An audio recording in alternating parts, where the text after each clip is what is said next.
Oh, again. Even when it is something our guest does infrequently, it becomes a daily routine for her. A holder of 4 Emmy Awards for Best Actress in a Drama and a Tony Award winner for Best Actress in a Musical, she's the very popular Tyne Daly. And now, here's your man of the half hour, Skip P. Lowe.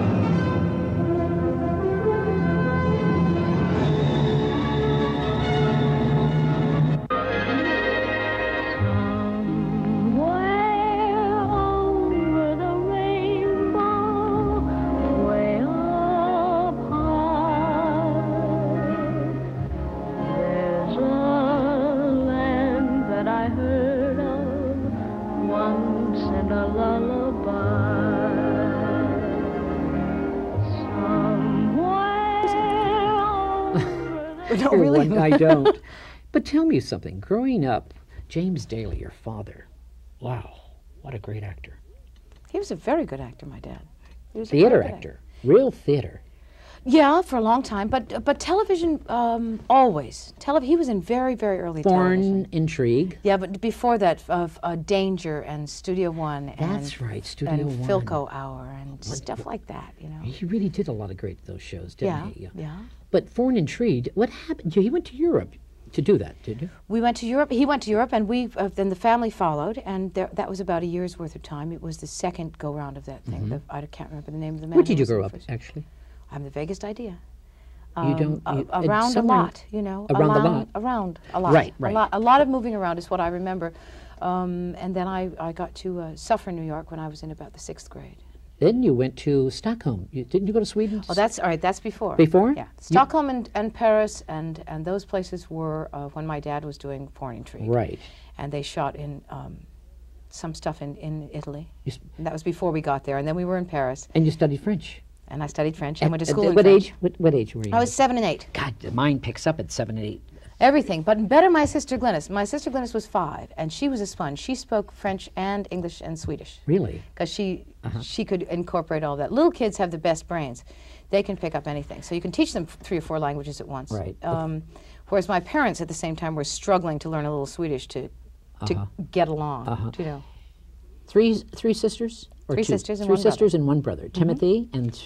Pegeen is my eldest sister, and Tyne and Glynis and Timothy. The only 2 got into the business following your dad's footsteps, or what? My sisters both married into the business. My older sister married an actor, and my younger sister married a composer who writes music for the movies. So we didn't fall far from the tree. Tell me about your first appearance on stage, Tyne. I mean, what was your first? When they paid me? Yeah, actually, was it 16? I think maybe 15, 16. It was a stock thing. It was a gimmick.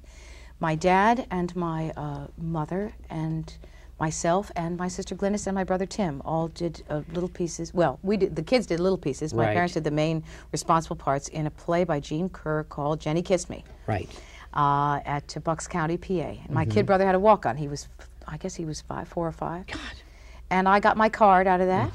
My equity card, which was, a nice way to get in, and didn't use it again for about 3 or 4 more years until I graduated from school. Born in the trunk. I mean, Judy Garland said born in the trunk. But Tyne Daly, come on. They born wouldn't in really the trunk. let us do it, until we grew up into it. You know what I liked? You know what I really liked? You, for a whole year, you did nothing but as an actor. You didn't get on stage as an actor. You worked in scenery. You did all those things. Make scenery. You did things about it. Oh, yeah. That's what I was told. That was, yeah. But that was... The Shakespearean theater and all that. Well, I did a couple of seasons of stock, and I worked for a what do you call it? Junior college. Junior college. 2-year college plan when I was still in high school. Right. But I did sort of what you're supposed to do, the apprentice. You sweep the stage, and then they let you kind of man the light booth for a while, and then you get to, blah, blah, blah. I designed some sets. I designed costumes. I was a property mistress. I did all the jobs there are to do in the theater. And you really did Shakespearean. You studied really Shakespeare. I didn't. I studied Shakespeare in school. I've never done any. Really? I went to Stafford? the Shakespeare Festival when I was 15, and I was a kind of junior apprentice. Right. We were really the low man on the totem pole. I got to study with Will Geer, which was the best part. You remember Will Geer? Of course, wonderful. And he told us stories of pre-Shakespearean theater and stuff. And I got to have a pretty good fencing class, and but I never got to walk on the stage, not even walk on the stage. Really? I would have killed anybody to just wear a costume and carry a banner or something. And then I studied the Bard in school, but I have yet to put any of that to use, really. Really? Yeah. You know what I That liked? You remains. said something about, you went to a theatrical agent and you said, I want to die. I want to die on stage. He asked you about a question. About, he said, what would you like to do? And he said, He asked me what my ambitions were. your ambitions. Go ahead. And I said I wanted to die on stage at the age of 86 or 7 or something. You love it that much, don't you? Well, I think of it as a life's work. You know, I don't think of it as sort of a thing that you try and... It seems to me that along the way I've met people who are in this business in order to get rich enough to get out. Right, right. And then there are people who are in it to get in. I'm constantly in it to get in. You are. I don't think I can get into this deep enough. I think of it as one of those, you know, what are those lakes, like Lake Tahoe and stuff, that are bottomless? Right. The thing about the work that I do is that it's bottomless work. There's no ever getting to it. You never get there. You never arrive and know everything. Right, right. You know some stuff out of this job, and you hopefully you take that stuff to the next job, but you never get to the, you know, the bottom of it, and that's I like that. I like not knowing, you know, exactly what to do. So Tyne has a great philosophy in life, though, don't you? About In life, I don't know. In work, I have a pretty good work, philosophy. yes, in Life, work. life is a difference. That's a separate category. has life been tough for Tyne Daly? Has it been tough for you? No. It hasn't. has it? No, I'd be ridiculous to say I had a tough life. 'Cause you were married. People with a tough life live in war-torn Bosnia. Right, right. No True. mistake. I've not had a tough life. I have had an American life, which makes me already privileged in the world. Right. I like that. I like that, what you just said, American life. Yeah, I've had a life of a certain amount of monetary privilege. I had the privilege of education. I had the privilege of parents who you know actually said stuff to you, told you stuff instead of withheld a lot of information. I have a lot of privileges. I have I had a perfect life with no trouble in it, and they live happily ever after? No. Were you very close to your dad? Did he ever come to you and just, you know? At different phases, yeah. You know, Like what? dads are Because 3 daughters and Tough. a son, you know. yeah. Were you all close? But I tight had family? good closenesses with my dad, you know, and I still do. He's long dead, but I still go and speak with him from time to time. There are days when I know he's in the room, and I say, James is here. Okay, what do you want? What do you want, Pops? I find him a sustaining force. Is that where you got your strength from your father, I think? Because you're a very strong lady, you know. When I see you, sometimes I think of Anna Magnani as a great, you know, she's a great actress, you know. Great. She's on my top of my list. favorite, yeah. You Maybe my remind favorite. me of a young Anna Magnani. Ah, but she had the Strength. privilege of being born Italian. But you have a privilege of... Tell me about the time when you went to Hollywood. You came to do Virginia. You did a wonderful show. That was your first TV series? I mean, the first show you did on TV? The Virginian was the first time Virginian? I'd cracked through, yeah. And that was, well, I'd followed my husband Right. and brought our new baby. He was a director, was he? No, he was an actor then, and still is. He had some luck in the movies, and there we were in New York. Right. And I'd done a little bit of work in New York on my debut on Broadway and stuff Right. like that, but I was having this baby. And out he came to just get the dough to pay for the kid, you know. So we followed the work like a lot of Right. people did. We followed the work out here. And it took me a long time, or what seemed like a long time. I mean, I was 22 and 3 and 4 there. So everything seems like a long time then. What was your first show on Broadway, the debut on Broadway? What was your first, very first? It was a show called That Summer, That Fall. It was a play by, help me now, Frank Gilroy, Don who Gilroy. wrote It only lasted 10 Swift Days. What happened there? At the Hellenes? It wasn't. I we heard it couldn't was make great. work. I thought you were great. What's interesting is I've made the full circle with that because I played with John Voight, and Johnny Voight was then a sort of a young, really a juvenile on Broadway, not a young leading man. He was a juvenile. He was a kid. And 25 years hence, almost to the day, we go into New York and do The Seagull. I just finished doing The Seagull last season with John. And here's Voight and I, after having very disparate paths. You know, I've seen him a couple of times over the years and all that stuff. But winding up being, with our idealisms intact, trying to do drama, serious drama on Broadway. And we had a wonderful time seeing each other again. But that first try was very fast and very very painful, and Painful? well, it's painful to not make a success. you know. Yes. But you came to Hollywood, though. The doing of it is great, but Right. but it's always nicer to make a triumph than a failure. You know? How did Cagney and Lacey come about? Tell me about that. You came to Hollywood. Well, it's a big jump. We jumped 20 years to. Yeah, big jump. I'm gonna. I don't know. I'd done my dues paying, and I had a good reputation, and a couple of times I'd been asked to do a series.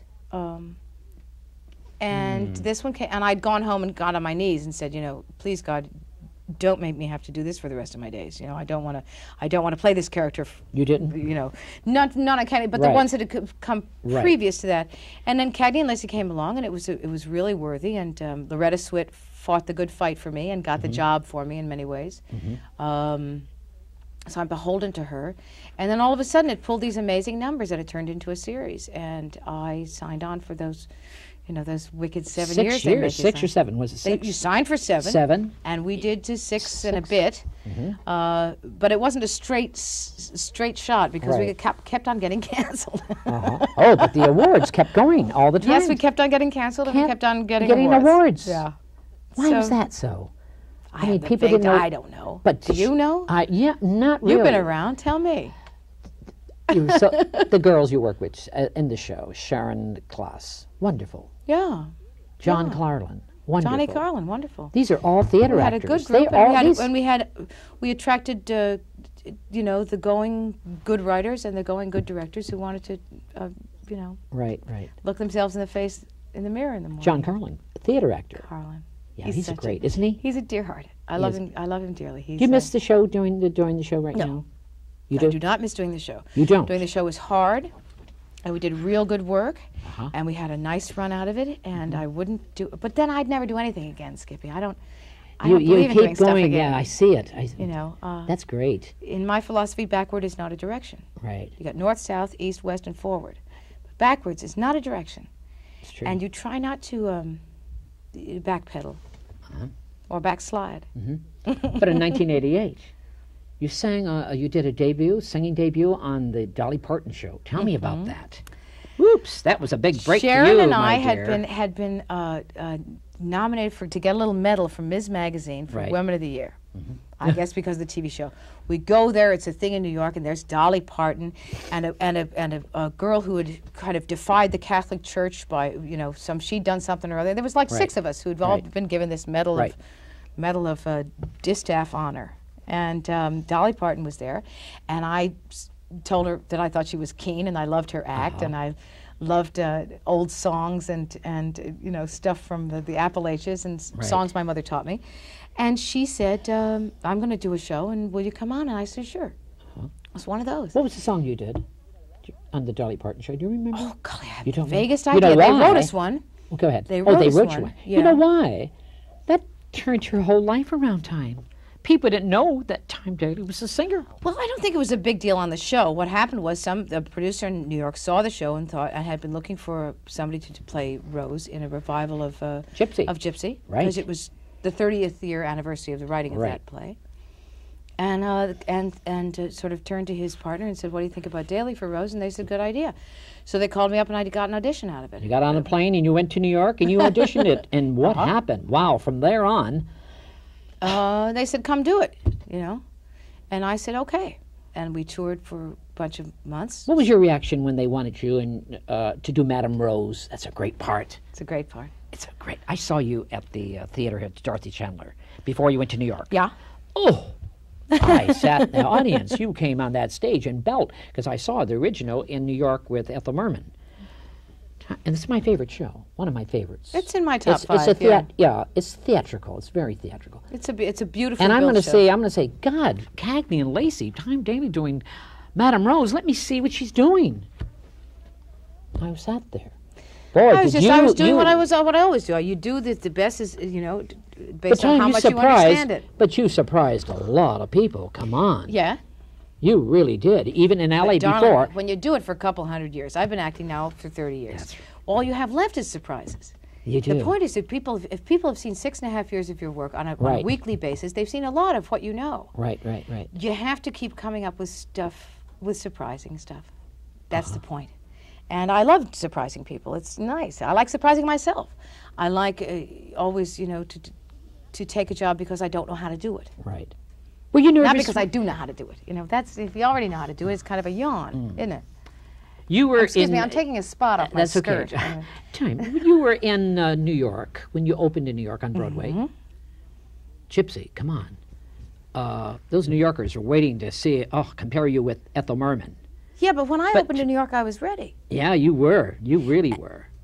Because I'd gone. I didn't come in to do a quick 6 weeks Right. of me as a vanity visiting celebrity. Right. And you do your thing, and then you go home. Right. You know, it wasn't about that. I did not have my musical sea legs when I went into the first day of rehearsal. Right. Not at all. No, I saw part. I saw part Do of you know? it. I didn't have them here. No, I saw part of that. And I toured for 6 months, you know, on the Shakedown cruise. Right. And got to know what. By the time I got to New York, I had gotten all sorts of reviews. Some yes and some no, and some these are the weaknesses and some Right. are not. I felt that I had done some groundwork and was ready to face the demons of New York. In the end of all, it's an audience, and if you are honest in what you offer, they'll understand. They'll get it. All kinds of awards, Tony Awards. A lot of prizes. Yes, got a lot of prizes. Seem to be my fate. I've never, you know. You do get a lot of prizes. I've gotten a lot of prizes, you know, on basis. If you think about all the You don't girls feel there like are. you deserve this?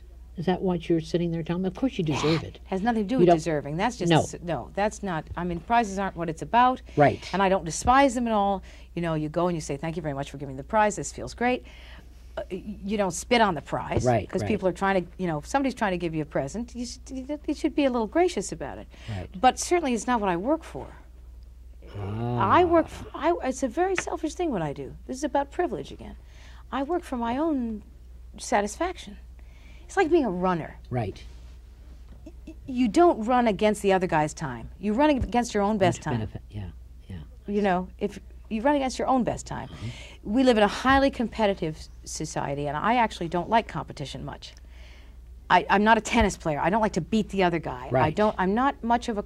I like team sports. So when you're on stage, you're really a team. You're doing the best you can. Yes, and if I hadn't had Jonathan Hidari and Right. Krista Moore and the lovely Right, people that right, were with me right. in that production, and Arthur Lawrence on my side Right. and showing me the ropes, Right. and Julie Stein always telling me I was the Right. the best thing since sliced bread, and all of that helped me get where I was. Right. But who am I going against when I go up there? Nobody, me. They used to say on Cagney and Lacey, they used to come with the you know, what do you call those stupid things? The ratings. Ratings, yes. And you know, and we Stupid got this things. and they got that. Yeah. You know, what do I care what they got? I don't care for what they got. I'm interested in what we got. Right. And whether our movie that week was any good, and whether our episode was any good, whether I liked it. Right. Right. So, in fact, I'm not. If I by extension am some kind of a crowd pleaser, if by the virtue of what I do, then people will come and see me do another act afterward. They'll put Right. their money down and see what you're doing. Hopefully, you know, I won't lie to them. But who am I challenging? You. Ooh, it's so when selfish. because it seems to me, It's hideous Tyne, when I'm selfish. talking to you, it seems to me that you want to do the very best, whatever you do. Whatever it is, it's got to do a passion with it. It's got to be a great passion of whatever you're doing. Yeah, because I see you got a lot of passion there. I like storytelling, and I'd like to do it really well, to the best of my capacity. My capacity is different from some other dame's capacity. You know, there's people with bigger talent packages than mine, and there's people with smaller talent packages than mine, and that's up to them how far they take it. But I love doing it. So you had a good time in New York doing Gypsy then? Yeah, I had a good time in New York doing Seagull just now, and it was not a success. Seagull. Oh, they had me for lunch, dear. Oh, they said, how dare she? You know, or whatever it was they said. I don't read what they say anymore. I've gotten too Right. old. I can't take it. You know, but it was not a success in terms of the critics. Right. And yet, I wouldn't take back 1 second of it. I got to work with Voight again. He's a great I got actor, to try isn't some of this mysterious Chekhov. I don't think that I, offended the audience too badly. I had to take on who the woman was, and I loved playing her. You loved And the next thing I do is a totally different woman. Do you know? And that's always fun. Do you like to play an older lady, real older lady? Tyne? I did that. When I was somewhere in the beginning Yeah. of my 30s, I Yeah. played an 87-year-old French matriarch on the stage. Did you really? But then I've played everything on the stage from her. From the 87 is the oldest I've played, and 8 is the youngest I've played. Right. I played an 8-year-old black boy when I opened the Did you Denver really? Centers theaters. They don't Love hire you to do that No, stuff they on TV. don't. That's actors. See. Yeah. That you have to go and find for yourself. What has been the hardest for Tyne Daly? The hardest what? The hardest thing in life, I would say. Let's get back to the life. Oh, Life is cheap so- philosophy in the afternoon. Life, yeah, life is so difficult. It's nowadays. It's like point of no return today when you read the news. Time. Aren't you Well, scared? the first thing I do is don't read the news. Ah, I kind of have to protect myself from the world. that's good. I don't. I gave up politics quite a long time ago for Did you poetry. really? Yeah, I traded it in. I was a political creature for a long time, and I've kind of traded it in. In terms of philosophy, I think the world, and particularly as the world invades us on television. Sorry, Right, guys. Right. True. It's terribly hard to take. It's too loud for me. They say too many bad words, and it hurts me. I keep getting these little stabs, you know. Right. Right. And because I'm the mother of people, I have these offspring. How many do you that have? I- Three. Three. Three. And they're my 3 favorite humans in And the you world, and I protect say them. that unashamedly.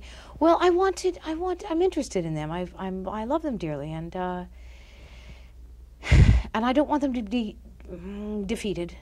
And you know, if you pay a lot of attention to what television shows us all the time, you say, oh, well, the hell did I just give up? I just want to lie down and put the blanket over my head and suck my thumb. Right. I don't, so maybe I'm not as responsible as I ought to be about the world, but I'd like to, I don't know, what is the hardest thing in life? The hardest thing in life is being a better human being. That's You good. know. Have you turned down a part that you regretted later? Some kind of a part that you regretted later? No, I haven't. Really? None that I can think of off the top. And the top usually works. Right. A part that I regretted turning down, no.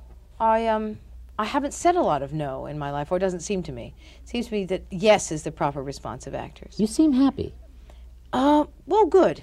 You seem very happy. You're Well- very, you know, Tyne Daly knows exactly what she's aiming for.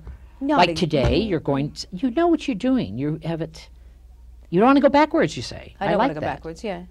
How can we Yeah, not that's go pretty good. backwards? I got How a do you kid who's do getting that? married. I got a kid who's starting a Right. career, and I got a kid who just got over the chicken pox. How bad could life be? But it's so difficult for not thinking going backwards, though, sometimes, isn't it? You don't think that way, huh? At all? Well, you know, the Irish tend to drink and weep in their beer, see? Right. And that's something that I've had to kind of push away. I can dig myself my own grave with a Right. tiny little teaspoon, you Right. know, diligently, if I want to. If I look at the sad stuff and the bad stuff. Right. What's healthier for me is to get out of dark rooms and go Right. into the sunlight and breathe and look around and say, trees, the ocean, growing plants, other people. That helps me to continue forward. I have periods that in my life when I've gone in the mole hole, you know. You're spiritual, then. Oh, I suppose, yeah. Yeah, I think so. I think if that means, do I think there's something bigger than me? Yes, I do. Yeah. I'm convinced of it. Tell me about the CBS kids like them. These Kids like these. Yeah, It's a tell me while about ago. that. That was a. Huh? Actually, it was just on television. It was the other afternoon. Yeah, someone tell me about that. Go Hope ahead. there's some money, Kai. Tell me about that, darling. It was a project that the father of my children and I got involved in. He about the directed retarded- it? He directed He it. directed We produced it, actually. We produced it with our company. Ah. About retarded children. And there was a very interesting lady named Emily. Emily Kingsley. Right. She made this story. You know, she wrote the story. It's the story of her own life. You seem to be doing a lot of retarded and mental things and a lot of shows. You've done several. Well, I've got of them. 4 of them. Four 3 or of them. 4 That's of them. a lot. But it's but But stringing it out must over be- 25 years. dear, is Yeah, not you've so done bad. 200 Done a lot of shows. props, too. 200 shows. Yeah. God, TV shows. I mean, that's a lot of shows, darling. Well, it may be enough for you, dear, but it's not enough for me. And your brother now, Timothy, is becoming a household name. Yeah. Tell me about Wings. Tell me all about Wings. Oh, the only thing I know about Wings is that I did it. You did it with your brother. A couple of years ago, and I just now asked him. I said, Timmy, do I get another? Do I get a gig next season? He's got 2 more. They've signed on for 2 more years, which is something that they do now. I love him. I think he's great. That's a little breathtaking. Yeah, he had done a couple of series that each went sort of a season, or 13, or whatever a season is now, and now he's got one that seems to be a keeper. And I think he's pretty happy with it. He's a good theater actor. And I played with him. He's a theater actor. Yeah. He really is. I just saw him in a play, and he was just wonderful on stage. Well, you still. He lived back east for a while, didn't he? Make in the your theater? base on that. Yeah. He lived back east. In Rhode Island somewhere. Yeah. He and his wife. His wife is a wonderful actress. Amy Van Nostrand, and they met at the Circle Rep. Right. Is that right, Circle Rep? Yes. No, I got it wrong. Well, I don't think that's right in Rhode Island. I think it is, yeah. At any rate, he made a good foundation for himself. He did the right thing. And he keeps his hand in the theater, which I'm glad to see. He just did a local production here with Amy, which is the same thing that I did. I did a better than a play a year or better when I came to Los Angeles first. And I used to spend my hiatuses doing plays. That's what you liked. Yeah. That's see. Well, it sharpens the instrument. I don't care. It's not about what's the better thing to do or not. But you go where keep you it go to sharp. make your That's right. living Absolutely. someplace. I don't fault anybody for doing any sort of work that makes them a buck. That's when you're in the pros. Right. You've been wanting to work. But sharpening the instrument is a useful thing to do. You've been wanting to work with your brother, and also you wanted to work with Peter Falk.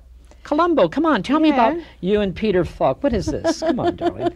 Come on. Well, we had sort of a mutual admiration society for a long time. Like what? I liked his act. I do too. I think he's great. And then I learned through the grapevine that he liked mine, and we sent messages to each other saying, okay, when are we going to play together? And finally, last year there was a nice part, and so I played with him, and it was great fun. We did lots of laughing and sort of winking and twitching and nudge. What is your happiest memory? Do you have a good memory? Happiest memory of all? Oh, yes. You must have time. You're hard. With any luck, I don't have it yet. You don't? Oh, that's great. See, you don't. Oh, okay. With luck, my happiest memory. Do you have any regrets about life at all right now? Sure. You do? Don't you? Yeah. I don't like the world, what it's like today. I really don't. I call it the point of no return. I'm scared. I'm scared. Of what? I'm scared what's going to happen out there today. I really am. I don't know how do you feel about that? It's like today on the news, just before I came here. Gun shooting on the freeway, like bullets flying. No, it's but like that's so temporary. I don't think that the human... Temporary? Yes. I don't think that that human beings are as powerful as they imagine themselves to be. I don't think we'll be the end of the world. I don't think we're that big. I think the earth will go on. I think it went on for millions and millions of years before us, and I think it will go on for many millions afterwards. And so, knowing your proper place, I'm not so upset by human beings. I think it's dreadful that they learn so slowly, that the progress is so teensy, that, we keep telling the right thing to do and nobody pays any attention. I think that's makes me sad, but not defeated. I have children, you see. I mustn't be defeated. My kids... My firstborn child is getting married. Right. Your first now, that's hard to even, you sort of stutter when it comes out of your mouth. Right. She's a quarter of a century old, this child. When I was her age, I already had 2 children. She's getting married to a young man who wants to marry her. I find that enormously encouraging. I think that's right. And part of the reason they're getting married is because they want to have babies. I think that's right. And I wouldn't talk them out of that, no matter how dangerous and disgusting the world seems. Yeah, but the world has always been, in the 12th century, the world was pretty disgusting. It was, yeah. In 715, it was a pretty tough existence. I see. And we're only talking Western culture. I know. We imagine that it's the year 2000 coming up. Well, talk to the Chinese, honey. Talk to the Judeo